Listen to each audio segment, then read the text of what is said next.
దేవుడు అయిన శ్రీకృష్ణుడు ఎలా మరణించాడు?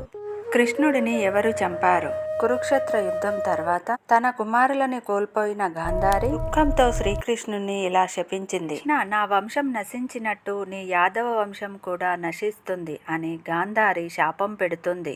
అదే సమయంలో శ్రీకృష్ణుని కుమారుడు సాంబుడు స్త్రీ వేషంలో మునులను ఆట పట్టించాడు. దాంతో మునులు కోపంతో మీ యాదవ వంశం ఒకరినొకరు చంపుకొని నశిస్తుంది అని శాపం పెడతారు. శాపం నిజమై యాదవులు ఒకరినొకరు చంపుకుంటున్నారు. అప్పుడు కృష్ణుడికి అర్థమైంది, నా కృష్ణావతారం ముగిసే సమయం వచ్చేసింది. కృష్ణుడు అడవిలో ఒక చెట్టు కింద కూర్చున్నాడు. అప్పుడు జర అనే వేటగాడు కృష్ణుని పాదాన్ని జింకగా పొరబడి బాణం వేశాడు. తను వేసింది కృష్ణుడికని తెలుసుకొని జర ఏడుస్తూ కృష్ణుడిని క్షమాపణ అడుగుతాడు. కానీ కృష్ణుడు చిరునవ్వుతో అతనిని క్షమించాడు. తన అవతారాన్ని ముగించి వైకుంఠానికి చేరుకున్నాడు. జై శ్రీకృష్ణ.